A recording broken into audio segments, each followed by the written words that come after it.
بینەران و بیسەرانی بەڕێز لەر شوێنەکەن سڵاوتان لێبێت. من کامەران حاجی عومەر باسی ڕۆژتان پێشکەش دەکەم. باسی ڕۆژ ئەمڕۆ دوو تەوەر شرۆڤە دەکات. تەوەرێکمان تایبەت دەبێت بە کۆنفرانسی ئاسایشی میوشن کە چەند ڕۆژێکە لە ئەڵمانیا بەڕێوە دەچێت و کاروبارەکانی لە ماوەی 3 ڕۆژدا تەواو کرد. دیارە ژمارێکی زۆر لە وڵاتانی جیهان، وڵاتانی پێگەی بەرز لە جیهاندا بەشداریان لەو کۆنفرانسە کردبوو.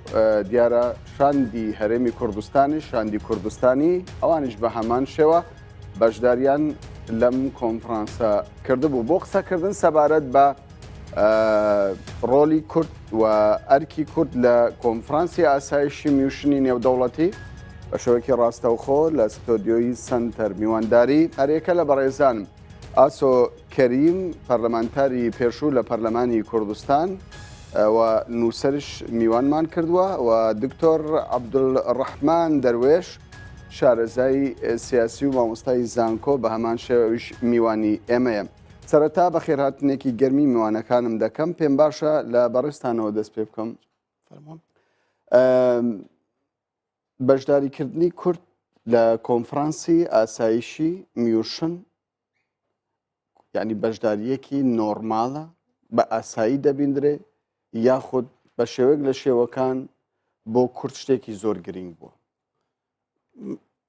لە ڕاستیدا بەشداریکردنی شاندێک کە جەنابی سەرۆک بارزانی خۆی سەرۆکایەتی ئەو شاندە دەکات دەلالەتێکی پڕگرنگی هەیە. یەکەمیان ئەوەیە کە ئێستا دەبینین دەوڵەتی عێراق لە دەوڵەتی عێراق دوو شاند چووە. شاندێک تایبەت بە هەرێمی کوردستان، شاندێکی سربەخۆ، شاندێک لە عێراق کە عەبادی بەشداری تێدا دەکەن. واتە دوو شاندی جیە سربەخۆ لە یەک وڵاتدا کە یەکێکیان نوێنەرایەتی هەرێمێکی کە ستاتوویەکی تایبەت بەخۆی هەیە لەو کۆنفرانسە بەش. ئەمە گرنجێکی یەکجار زۆری هەیە. ئەگەر من بە سەهوو نەچوو بم ڕەنگە تاکە هەرێمیش بێ وەکو هەرێم لەو کۆنفرانسەدا بەشداری بکە. ئەمەیان بۆ خۆی دەلالەتێکی گرنگی هەیە لە ڕووی سیاسی. خاڵی دووەم ئەوەیە کە کورد پێگەی کورد حسابی بۆ دەکرێت بە تایبەتی لە بەرەنگاربوونەوەی تیرۆردا، لە بەرەنگاربوونەوەی داعشدا ڕۆڵێکی گرنگی هەبووە، ڕۆڵێکی کارایی هەبووە لەو و دەتوانین بڵین لە عێراق و سووریا بە تایبەتی لە عێراقدا ڕۆڵێکی هەرە گرنگ ڕۆڵی پێشمەرگەی کوردستان بووە، ڕۆڵی کورد بووە با بڵین، یان ڕۆڵی گەلی کوردستان بووە. بۆیە ئەلێرەشدا ئەو گرنجە دەردەکەوێت. ڕووی دووەمی ئەوەیە کە هەرێمی کوردستان بە بەرەنگاربوونەوەی تیرۆر ئەوەیە بەشداری دەکا لە هێنانەدی تەناهی ینی ئاسایش و سەقامگیری لە ناوچەکەدا و هەروە هەرێمی کوردستان وەکو هەرێمێک خەتەریش نییە بۆ سەری هیچ ناوچێک. شتێکی ئاسایی ئەمە ئاسایی نییە، بەو لەو ڕۆوە ئاسایی نییە. بۆیە دەبینی خاڵی دیکە ئەوەیە بەڕاستی بۆ کورد وەکو دەرفەتێک ئەوەیە لە پەراوێزی ئەو کۆنفرانسەدا کۆمەڵێک دیدار و دیمانە لەگەڵ ئەم بەرپرسی وڵاتیان شاندی وڵاتێکی دیکە بە تایبەتی کە ئەگەر دیسان بە سەهوو نەچوو بم ڕەنگە وفود لە نزیکەی 7 وڵاتەوە بۆ ئەو کۆنفرانسە چوون. بە تایبەتی دیمانەکانی جەنابی سەرۆک و وەفدە یاوەرەکەی لەگەڵ جێگری سەرۆکی ئەمریکا، لەگەڵ کۆمەڵێک وەزیری دەروەی وڵاتان، لەگەڵ خودی عەبادی سەرۆک، هەروەها ئەمڕۆ لەگەڵ سەرۆکوەزیرانی تورکیا. ئەمانە دەکرێت دیسان گرنجەکەی لەوەدا بەو شکڵ دەبینم. لە قالبی ئاسایی چۆتە دەرەوە و گرنگی و بایەخێکی تایبەتی هەیە ئەوە بۆ هەرێمی بۆ ئێمەی کوردستان بە بڕوای من لەو هەڵو مەرجە ئەمە بۆ خۆی پێگەیەکی دیکە بە هەرێمی کوردستان دەدا بە جیا تەعامولکردنێکە لەگەڵ هەرێمی کوردستان یان بە هەند وەرگرتن و پێزانینە بە بڕوای ئەمە زۆر دەکرێت خوێندنەوەی دیکەشی بۆ. زۆر باش. دکتۆر عەبدولڕەحمان، ئێمە باس لە هەرێمی کوردستان دەکەین کە لە چەند پارێزگایەک پێک دێ و بەشێکیشە لە عێراق تاوەکو ئێستا بە پێی دەستوری عێراق. هەرێمی کوردستان بەشداری لە کۆنفرانسێک دەکا کە تێیدا ئەمریکا، ئەڵمانیا، فەڕەنسا دایان وڵاتی گەورەی جیهان بەشداری دەکەن. لە ڕووی لیڤڵەوە هەرێمی کوردستان ینی ئەوە دەخوێندرێتەوە کە گەیشت بێتە ئاستی ئەو وڵاتانە لەو کۆنفرانسەدا بەشداری دەکەن ئەو پەیامە دەدا کە ئەو میوانە لەوێ ئەو بەشدارە. دەستان خۆش بێت تەوان ئێمە زۆر گرنگە جارێ بزانین کە کۆنفرانسی میوشن چەندە گرنگە بۆ ڕنگدانەوەی چ قوتابخانەیەکی هزریە لە پەیوەندی نێودەوڵەتیەکان.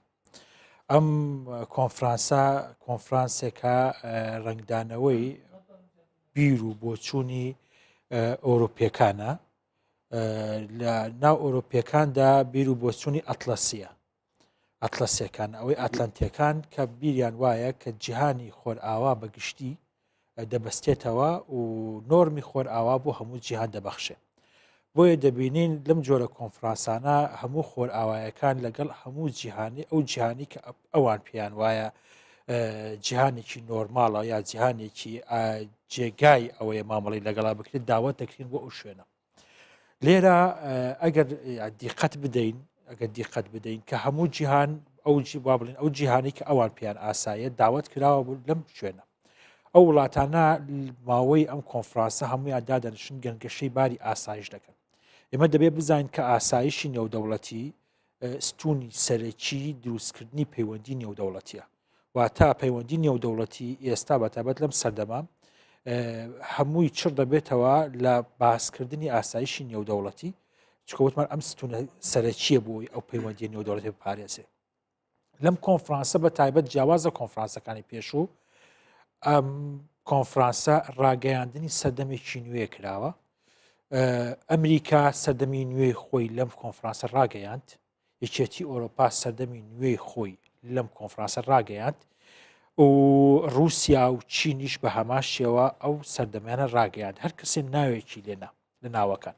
ئەوەی گرنگە بۆ ئێمە ئەو خوێندەوەیەکی ورد و دیقەتمان هەبێت بۆ ئەو سەردەمانی کە ڕاگەێنراون ناوەکان و زاراوەکان و ئاراستەی سیاسەکان چۆنن و ئێمە لەکوێدا دەبین. لەوە گرنگتر و جێی دڵخۆشیە و ئومێدە بۆمان کە ئێمە لەم کۆنفرانسە کە کۆنفرانسی سەردەمی نوێیە ینی سەردەمی نوێی ئاسایشی نێودەوڵەتیە ئێمە کارکتەرێکی لەوێ ئێمە ئامادەین لەوێ کەواتە بووین بە کارکتەرێکی نێودەوڵەتی. ئێمە ئێستا کارکتەرێکی نێودەوڵەتین لە بواری ئاسایشی نێودەوڵەتیە. کاتێ باسی ئاسایشی نێودەوڵەتی دەکرێت ئێمە وەکو کورد باس ناومان هەیە، ئێمە وەکو کورد بوونمان هەیە لە ناو ئاسایشی نێودەوڵەتیە. ئێستا ئێمە لە ناو هاوکێشەکەیدا ئێمە ژمارەیەکی تەعاملمان لەگەڵ دەکرێت و ئەو ژمارە بەدەستی خۆشمانە تا چەندە پێگەی پێ بدەین بە تایبەت هەرێمی کوردستان. بۆ ئەوە دەبێت خوێندنەوەیکی وردمان هەبێ بۆ ئەو سبا بڵێن ئەو بیر و بۆچوونە کە بۆ ئەم سەردەمە نوێیە کە دادەڕێژرێ. من نمونەیەکی ینی سادە و ساکار دێنم. بۆ نمونە لاڤرۆف لە ئەمڕۆ ڕایگەیاند کە قۆناغی پۆست خۆرئاوا دەستی پێکرد. قۆناغی پۆست خۆرئاوا بەو مانایەیە چیتر خۆرئاوایەکان نانەوێ وەکو یەکەیەکی سیاسی و شارستانی هەوڵ بدەن جیهان فەرمانڕەوایەتی بکەن یا فەرمانڕەوایەتی هەموو جیهان بکەن بیانوێ هەموو جیهان وەکو خۆیان بێ وەکو ئەوەی کار لە پاشنەوە تو یەک ڕایان گەیاند لەگەڵ چەمکی کۆتایی مێژوو. ئەمە مانای ئەوە دەگەیەنێت کە خۆرئاوایەکان ئێستا دوو بەرەی سەرەکین بەرەیەکیان یەکێتی ئەوروپای و بەرەیەکیان ئەمریکایە. هاوشانە لەگەڵ لەدایکبوونی بەرەیەکی رووسایە کە قبول ناکە بە ڕۆژ هەڵات باستی بکەیت چکە ئێستا تیۆرێکی نوێیان هەیە لەگەڵ ئاسیاویەکان کە بەخۆیان دەڵێن ئاسیا فۆرسە چین دەیەوێ ڕابەرایەتی بکە. ئەمانە ئەگەر دیقەت بدەین ئەویان بۆچی ئەم قسانە دێنم هەرچەندە مەسەن ئیسە لێرە ئەوە هەموو ئەم کارکتەرە زلهێزەکان با بڵێن جەمسەرەکان کە دەیانێ ناوی خۆیان بڵێن و ئەوانی کە زاراوە دروست دەکەن ئەمانە لە ناو زاراوەکانیاندا باسی کورد هەیە شوێنی هەیە بۆ کورد کورد بە یاریکەرێکی وەکو هێزێکی کارە لە پاراستنی ئاسایشی نێودەوڵەت زۆر گرنگە. کورد وەکو هێزێکی کارە لە ئاسایشی پاراستنی ئاسایشی ناوچەکە. ئەمە بەفعلی وایە؟ ئایا بەڕاست ینی هاوکاریەکانی ئەوان دۆستایەتی ئەوان تەنیا لە چوارچێوە شەڕی داعش نییە؟ خۆی بمانەوە نەمانەوە ئێستا داعش وەکو ڕێکخراوێکی تۆرۆریستی هەڕەشەی هەرە گەورە بوو لەسەر ناوچەکە و لەسەر تەواوی دنیاشدا. بۆ یەکە کورد دەبینین بەکردەوە چ لە ناو عێراق چ لە سووریا ڕۆڵێکی گرنگ دەبێ، هێزیەکی مەیدانیە کارایە توانیوە شکستی پێبێنێ. خۆ ئەمە لە بەرچاوی دنیاە و تەواوی دنیا پێی دەزانێ. یعنی ئەوە نییە شتێک بێ ئیدعا بکرێ، بڵکو ئەمەش ئەم شتە ساغ بۆت. مەبەستم لەوەیە لە دوای داعشش ینی خۆی وەنە بێ ینی تەنیا خەتەرێک بۆ سەر ئاسایش و هێمنی ناوچەکە تەنیا داعش بێ، بەڵام حاڵی حازر ئەوە زۆر زەق بۆ زەق بۆ لە ڕاستیشدا وابوو. بەڵام خۆ ناوچەی ڕۆژهەڵاتی ناوەڕاست کۆمەڵی کێشەی گرنگی دیکەشی تێدایە. خۆ کێشەی نێوان سونە شیعە، خۆ نێوان بەتایبەتی ئێران و وڵاتانی دیکەی خەلیج، شەڕ لە یەمەن، لە ئێستای ناو سووریا، لە لیبیا، لە کۆمەڵێک ناوچەی دیکەی دنیادا، لە ئۆکراین. ئەمە لە کۆمەڵی شوێن خەتەر هەیە بۆ نەتەن ناوچەی بارگرژی. بالتأكيد یەکێک لەو شتانی کە لێ کۆڵدراوەتەوە قسەی لەسەر کراوە باس لەمانە کراوە.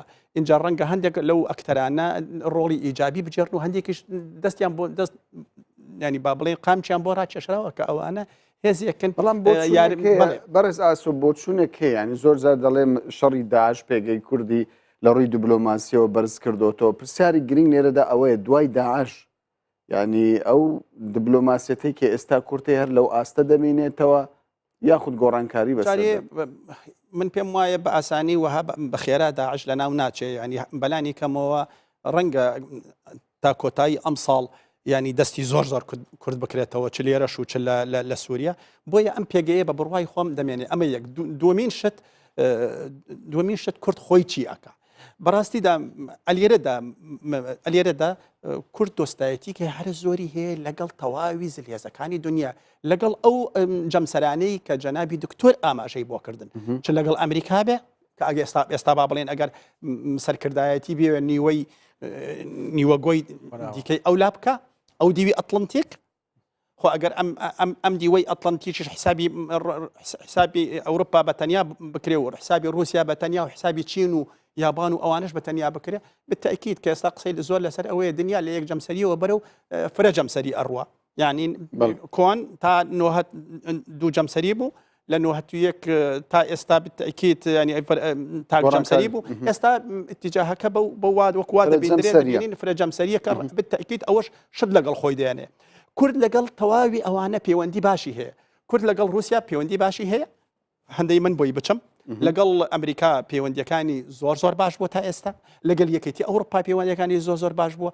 ئەم پەیوەندیەکانی بە تایبەتی هەرێمی کوردستان کە زۆر نۆرماڵ و زۆر ڕێک و پێکە لەگەڵ ئەم لایەنانە بتوانێت ئەم پەیوەندیانە ئیسtismار بکە بۆ کێشەی بۆ هەنگاوی دیکە بنێ. ئەلێرەدا بە بڕوای خۆم من ڕەنگە لە وتارێکی شمدا کە ڕەنگە بەیانی دوو بەیانی لە گوڵان بڵاو دەبێتەوە، ئاماژەم بۆ ئەوە کردووە پێویستە لە هەرێمی کوردستان بۆ بەدەوڵەت بوون، بۆ سەربەخۆیی بوون، سوود زۆر لەم پێگە دیبلۆماسی و سیاسیەی جەنابی سەرۆکی هەرێمی کوردستان وەربگیرێت کە بەڕاستی توانیوێتی لەم ماوەیەدا ئەم پێگەیە زۆر چۆتە سەرێ زۆر قایم بووە بۆ ئەو پرۆژەیە.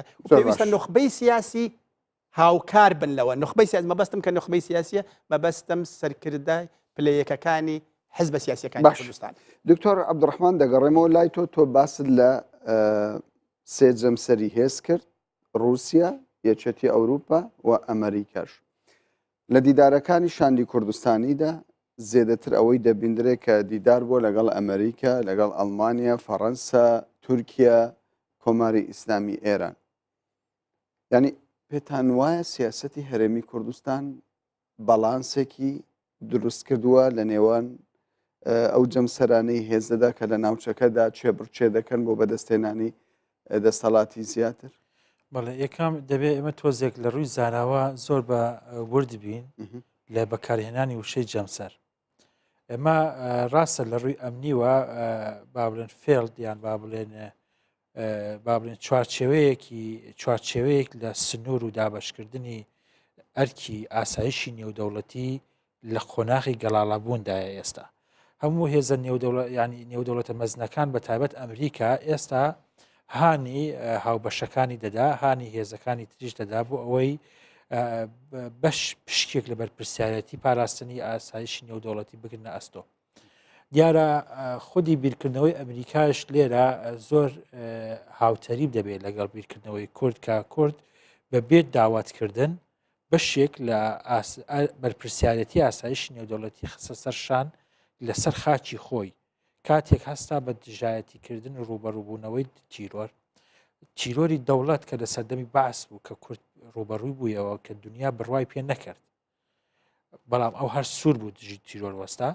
دواتر تیرۆری قاعیدە و تیرۆری هێزە تونندڕەوەکان تا گەیشتە ئەم تیرۆری کە ئێستا هەیە و ئەو هێزانەش کە مڕەشەحن دواتر ببن بە هێزێکی ئەگرسیڤ عیدوانی لە داهاتوودا و هێزە نێودەوڵەتەکان لیان دەترسن و بە چاوێکی گومانەوە سەریان دەکەن بە هەماشەوە ئەوانیش لەگەڵ کووردا باشنین و هێرش لەسەر کوردەکەن و کوردیش بەرامبەریان وەستاوەتەوە ڕێگا نادا مەترسیەکانیان بڵاو بێتەوە.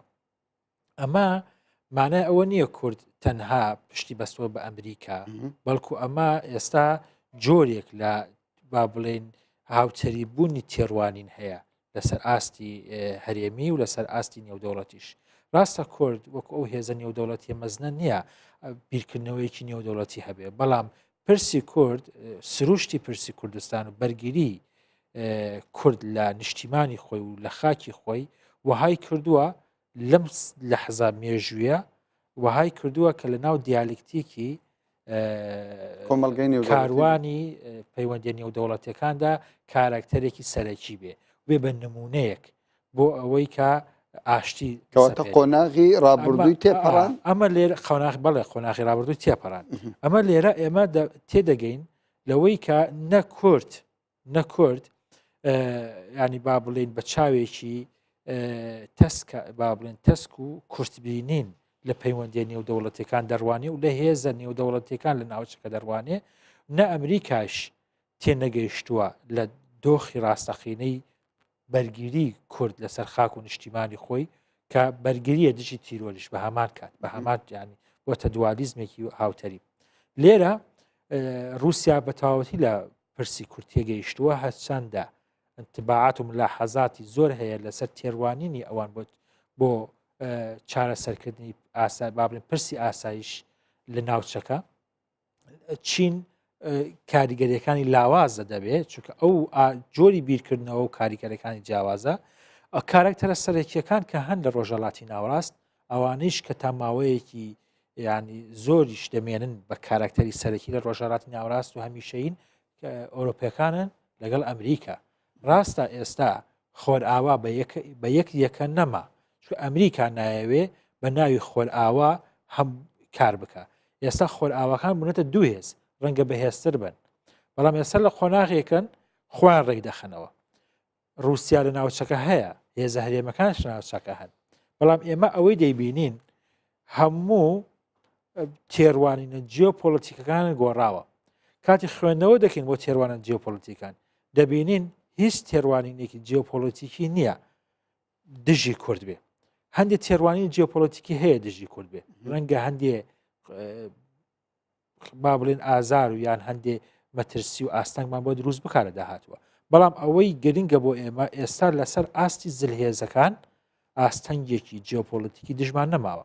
بۆ وامان لێ دەکاتەوە بکرێنەوە، وامان لێ دەکرێتەوە بتوانین قسە بکەین لەگەڵ هێزە نێودەوڵەتیەکان و ڕێک بکەین. کەواتە ئایندە زیاتر لە بەرژەوەندی پرسی نەتەوەی کورد، پێشخستنی پرسی نەتەوەی کورد. زۆر باشە.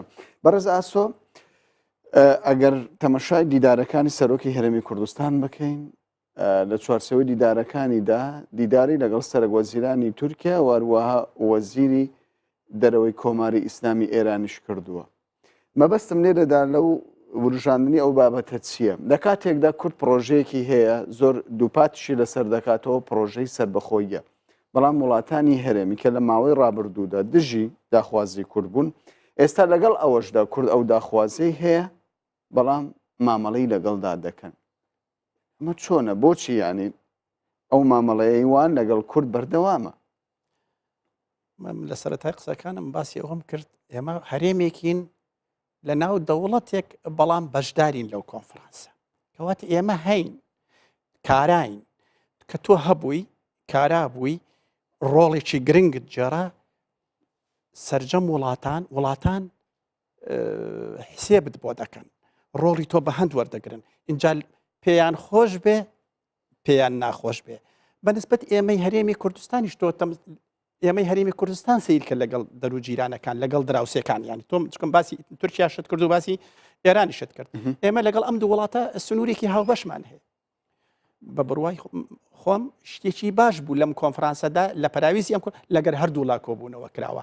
ینی تۆ دەتەوێ ئەوە بە هەردوو وڵات بڵێ کە ئێمە دەمانەوێ پەیوەندی باشمان لەگەڵ هەردوو لاتان هەبێ لەگەڵ هەردوو لاتان هەبێ کە دوو جەمسەرینێکیان شیع و یەکیان سونە لە ناوچوەکو دوو هێزی ناوچەیی بەنفوزیش بە تایبەتی لە ناو عێراقیشدا، ینی کە ئێران ڕۆڵێکی گرنگی لە ناو عێراقدا هەیە.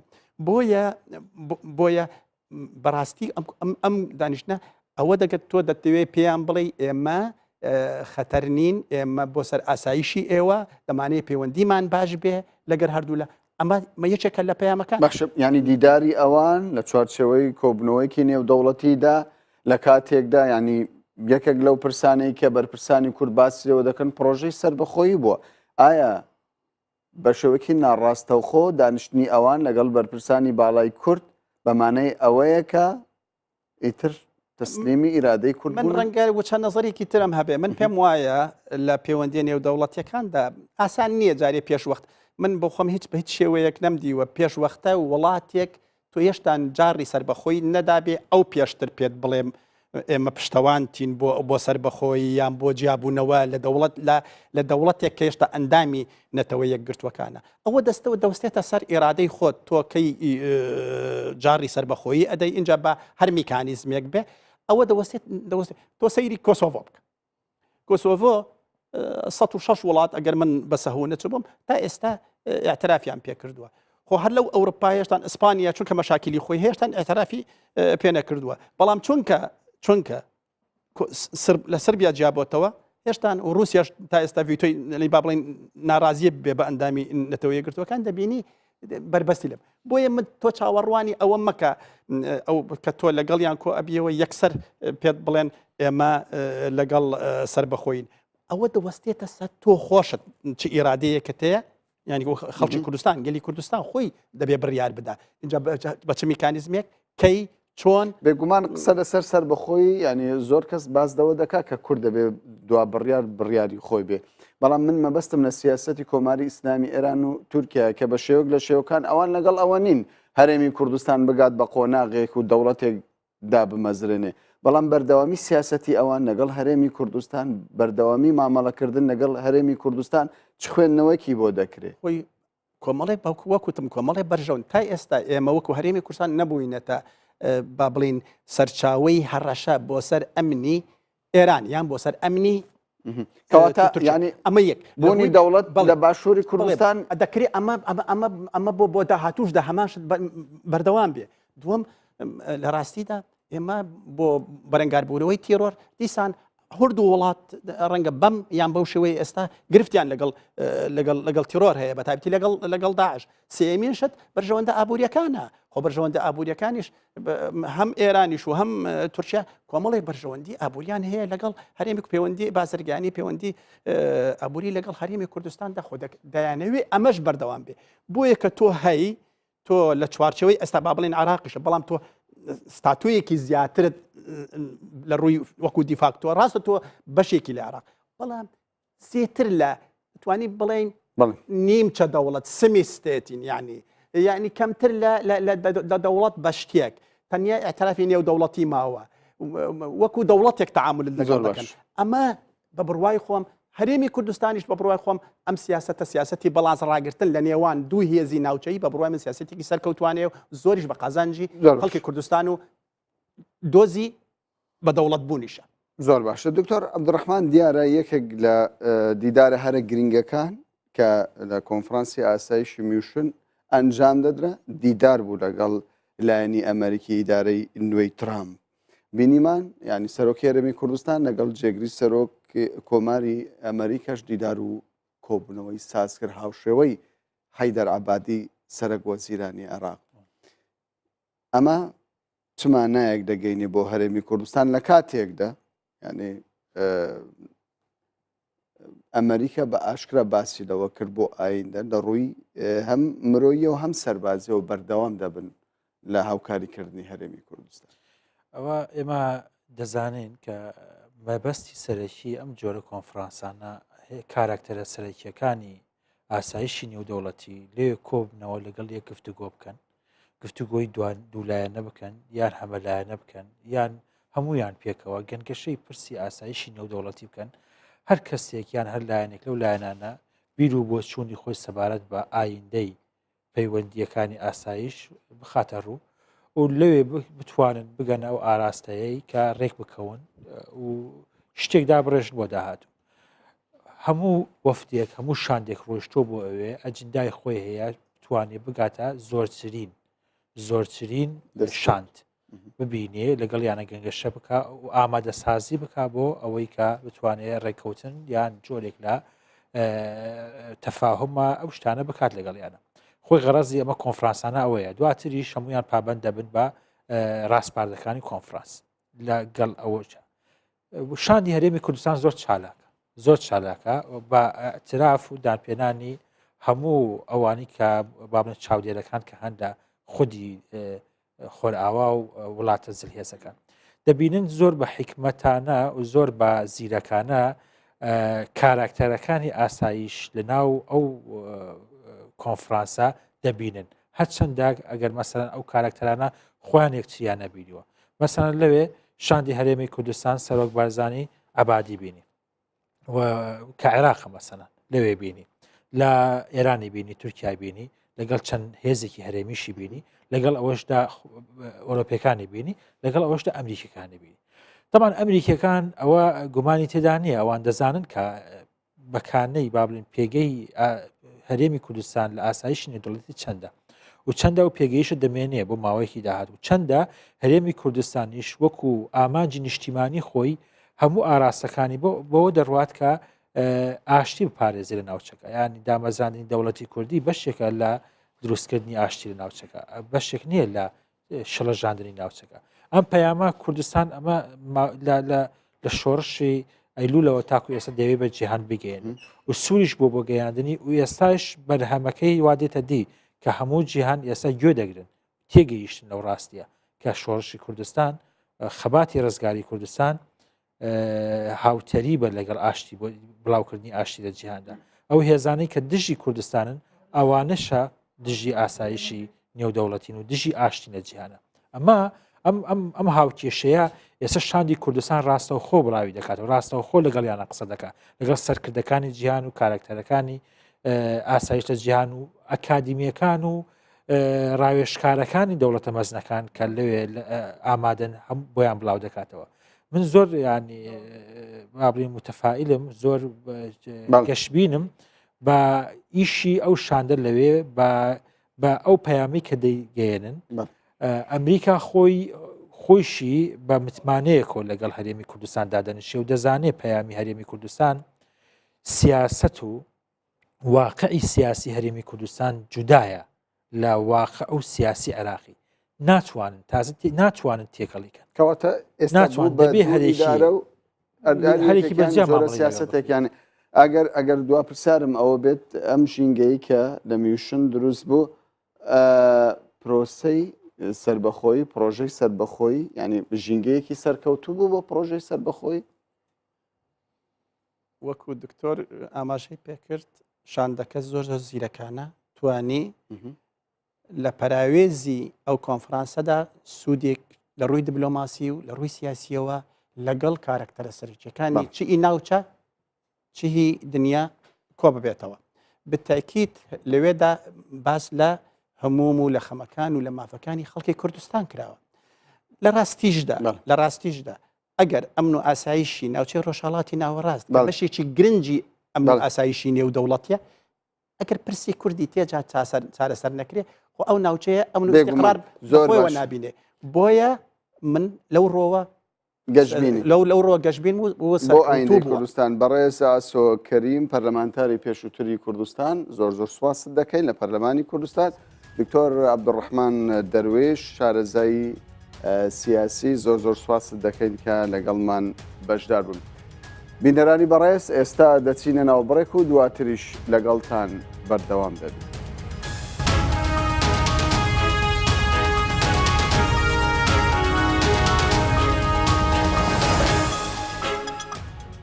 جارێکی دیکە سڵاوتان لێبێت بینەرانی کوردستان بیستار و باسی ڕۆژ تەوەری دۆمی باسی ڕۆژمان تایبەتە بە ئۆپراسیۆنی ئازادکردنی بەشی لای ڕاستی مووسڵ بۆ قسەکردن لەسەر ئەم تەوەرە بە شێوەیەکی ڕاستەخۆ لە ستۆدیۆی سنتەر میوانداری مۆئەیەد جەحێشی شارەزای شەڕی شارمان کردووە. بەڕێز مۆئەیەد بەخێر بێن بۆ باسی ڕۆژ. با لەوەوە دەست پێ بکەین ئێوە خوێندنەوەتان بۆ بەرەی لای ڕاستی مووسڵ شەڕی ئەو شەڕە چۆنە بە شێوەیەکی گشتی؟ بەڵێ بەناوی خودای گەورە و میهرەبان سڵاو بۆ ئێوە بۆ بینرانی کوردستان 24 لەبارەی دەستپێکی ئۆپەراسیۆنی ئازادکردنی شاری مووسڵ بە تایبەتی بەرەی ڕاستی شاری مووسڵ هەموو ئەو هێزانی کە بەشدارن لەو ئۆپەراسیۆنەدا هەمان ئەو هەڵیان دەست پێکردەوە کە لە قۆناغی یەکەمی ئۆپەراسیۆنەکە ئەنجامیاندا بوو ئەو ژۆ بوو کە ئەوان تەنها لە یەک میحوەرەوە هێرشیان کرد. ئەمە بوو بەهۆی ئەوەی کە بۆ ماوەی 10 ڕۆژ کە میحوەری 16 کە عەلی فرێژی سەرکردایەتی دەکا و محوەری فرقەی نۆ دوا بکەون و نەتوانن هیچ جم و جۆڵێ بکەن وایان کردووە کە هێزەکانی دژە تیرۆری عراقی تەنها خۆیان بچنە ناو شاری مووسڵ ناو قوڵاییەکانی ناو شارەوە ئەوانیش لە دەرەوەی شار بمێنن. بۆیە من پێم وایە کە لە بەری ڕاستی مووسڵ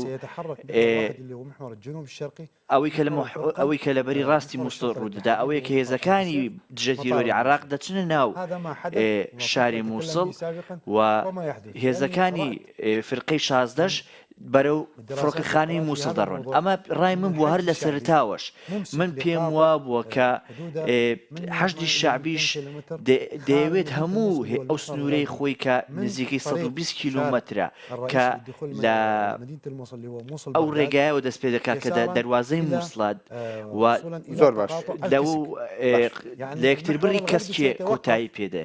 بۆیە پێم وایە کە محوەرەکانی ڕۆژئاوا و باکووری مووسڵ ڕادەوەستن لەو شوێنانەدا هیچ هێزێک نامێنێت جگە لە حەشدی شەعبی چونکو حەشدی شەعبی بە هەموو شێوەیەک سوور بۆ لەسەرەوە یا دەبێت بەشدار بێت لەو ئۆپەراسیۆنی ئازادکردنی مووسڵ یا بە هیچ شێوەیەک بوار ناداتە هیچ هێزێکی دیکە چێ سوپای عراق چ هێزەکانی جگەرە بۆی ئۆپەراسیۆنەکە بکەن. مووسڵ وەکو شەڕی لای ڕاستی مووسڵ نابێت.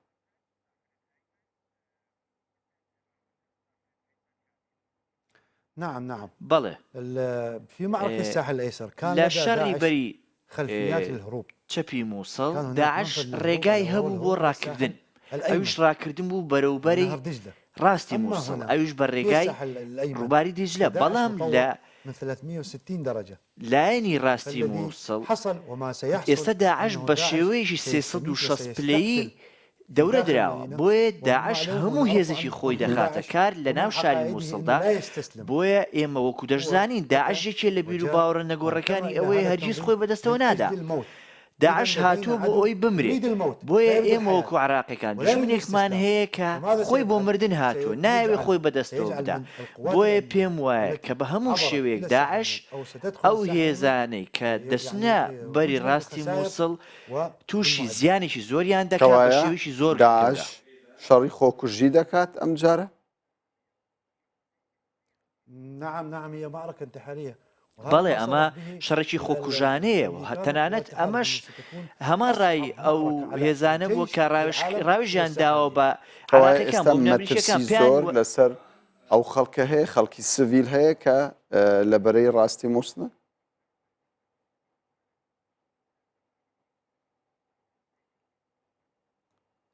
نعم هو أولا بەڵێ داعش متخذ داعش خەڵکی مووسڵی وەکو قەڵغانی مرۆی وەکو بارمتە گرتووە ئەم شەڕەش بە هیچ شێوەیەک وەکو پێم گوتی ئەم شەڕەش وە هاوشێوەی شەڕی بەری چەپی مووسڵ نییە کە خەڵکی مووسڵتوان لە گەڕەکیە بچنە گەڕکیشتی بەڵکو لەم شەڕەدا هیچ بوارێک نییە بۆ ڕاکردن نەبۆ داعش نەبۆ خەڵکی ناو مووسڵ ئێمە ئەومان بیستووە تەنانەت ئەمریکەکانیش گوتیان ئەم شەڕە قورسترین شەڕ دەبێت لە مێژوودا ئێمە هەمیشە گوێمان لەوە دەبێت عراقیەکان باز لە دەواازە دەکەم بۆ هاتنە دەرەوەی خەڵکی ناو مووسڵ مە سڤیل بەڵام نازانم ئەو خەڵکە سڤیل لەکوێوە دێنە دەرەوە لە کاتێکدا کە ئەو ماوەی کە بەری ڕاستی مووسڵ هەیەی لە یارمجۆ دەست پێ دەکات تا کە بیسا یعنی هەموو ماوەکەی 9 کیلۆمەترە من نازانم چ بوارێک هەیە لە 9 کیلۆمەتردا بتوانی بڕۆی تەنانەت ئەو قسەی کە لە ئیسپانیادا گوتراوە لە شەڕی تارقی کوڕیزیات کە گوتوێتی دوژمن لە پێشتانە و ڕووبار لە دواتانە ئێستا خەڵکی مووسڵ بۆکوێ بڕۆن لە پێشیانەوە داعشە لە دواوەیانەوە ڕووباری دیژلەیە بۆیە پێم وایە کە ئەو شەڕی کە ئامانجلی ئازادکردنی مووسڵە پێویستی دەکرد کە بە هەر شێوێک لە شێوەکان بواە دەواازەیەک هەبواە بۆ خەڵکی سڤیل تاوەکو ئەوەندە خەڵکی سڤیل بەڵام لەگەڵ ئەوەشدا کە تۆ باسی لێوە دەکەی ئایا داعش چەکداری پێویستی هەیە تا بەرگری لە شارەکە بکە لە کاتێکدا پێشتر وا باز دەکرا کە زۆربەی سەرکردەکانی داعش هەڵاتون چوونەتە سووریا.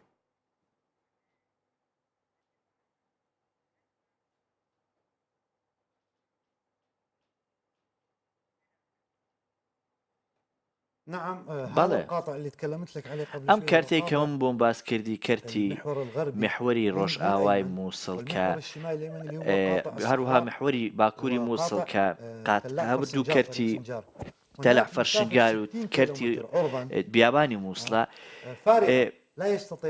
بوارێکی تێدایە کە 6 کیلۆمەترە ئەو 6 کیلۆمەترە بۆشایەکی گەورەی تێدایە کە حەشدی شعبی ناتوانێت بەی شێوە کۆنتترۆڵی بکە داعش بە شەوان لەم کەرتە هاتوچوویەکی بەردەوام دەکا بۆیە پێم وایە داعش ئەم ڕێگایە ئەم بوارە بە شێوەیەکی زۆر باش بەکاردێنێ ئێمە هەمومان دەزانین کە داعش لە سووریا بۆ ئێمە هاتووە هەمومان ئەوە دەزانین کە ئەو داعشانی کە لە بەری ڕاستی مووسڵدا ئێستا شەڕ دەکەن 170یان خەڵکی بیانین بۆیە زۆر ئەستەمە ئەو خەڵکە بڕواتە دەرەوە بۆیە پێویست بوو و هاو شێوەی ئەوەی کە لە فەلوجە ئەوەی کە لە ڕەمادی کەوایە من پرسیارەکە لێرەدا دەواازەیەک بکەیتەوە بۆ چەکدارانی دەواازەیە ناکەنەوە ئایا هیچ ئامانجێکی لە پشتەوەدایە؟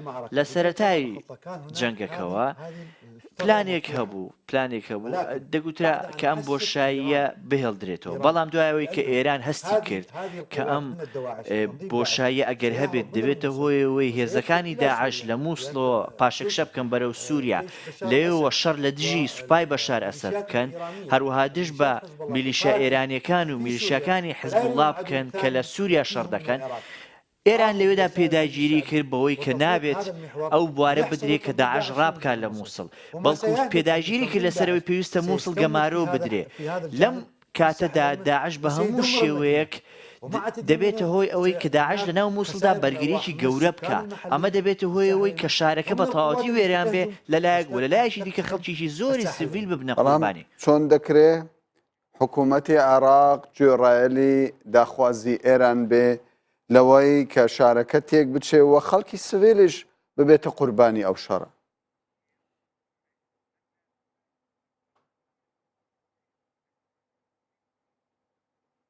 نعم هذه أجندة بەڵێ وەکو پێم گوتی ئەمە ئەژەندایەکی ئێرانی و هەموو عراقیەکان و هەموو جیانیش ئەم بابەتە دەزانن. حکوومەتی بەغدا ئەوەی کاتوشی ئەم وەزع ناخۆشەی کردووە ئێرانە. لە عراقدا شتێک نییە بە ناوی سەرۆک کۆمار، سەرۆکی وەزیران، بەڕێوەبەری گشتی وەزیر، هیچ شتێک بەڵام نییە. ئەوە بەڵکو باسی ئەوانەی دەسەڵات نییە، باسی پارە نییە، ئەمە باسی خەڵکی سویل دەکەین، باسی منداڵ دەکەین، باسی ژن دەکەین. نزیکەی 700,000 کەس لە مووسڵە. چۆن دەکرێت حکوومەتی عراق سیاسەتێکی وە پەیڕەو بکە، ینی ئەو خەڵکە زیانی لێ بکەوێت.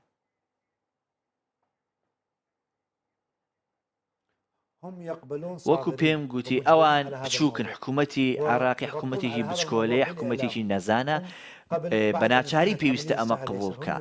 ئەوان بە هەموو شێوەیەک دانوێ پینە و پەڕۆی ئەم بابەتە بکەن. ئەوان بەموو شێوەیەک دانوێ بڵێن هێزەکانمان ڕووباری دیجلە دەبڕن.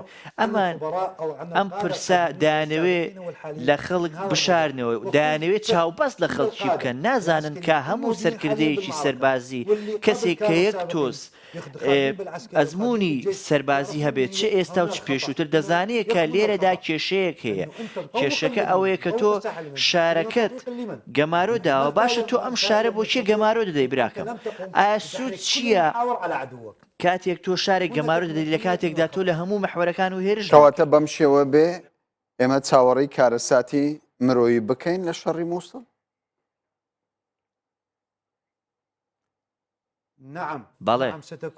بەڵێ پێم وایە شەڕی مووسڵ کارەساتێکی مرۆیی زۆر گەورەی تێدا دەبێت ئەگەر بێت و هەموو محوەرەکان لە هەموو محوەرەکان و هێرش نەکرێ.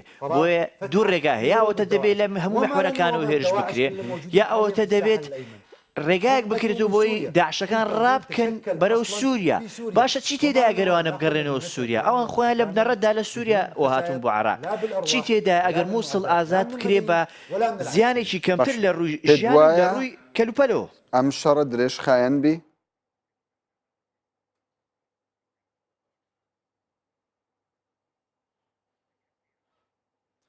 نعم بەڵێ پێم وایە ئەم شەڕێکی زۆر درێژخایەن دەبێت ئەگەر بێت و بەشێک لە خەڵکی ناو مووسڵ یان زیانمەندانی ناو مووسڵ لە داعش یان بەشێک لە داعش خۆیان لە داعش هەڵنەگەڕێنەوە. پێم وایە دوو ئەوەندەی بەری چەپی مووسڵ ئاستەم دەبێ و شەڕ. ینی کاتێکی بەستنەوە هەبی لەگەڵ شەڕی ڕەقە ئامانجێکی سەرەکی هەبی کە لە دوای مووسڵ یەکسەر لەگەڵ ڕەقە تەواو کاریەکەبی لەو شتەدا؟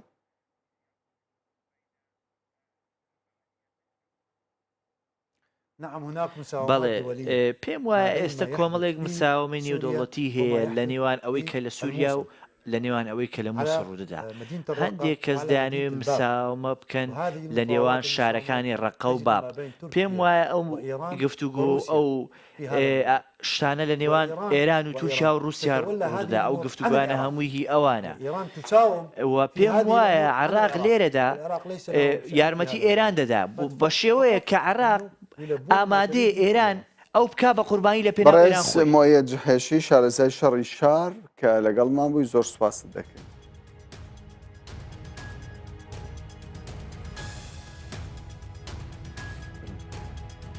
بینەرانی بەڕێز سپاس بۆ ئێوەش کە کاتی خۆتان بە ئێمەدا.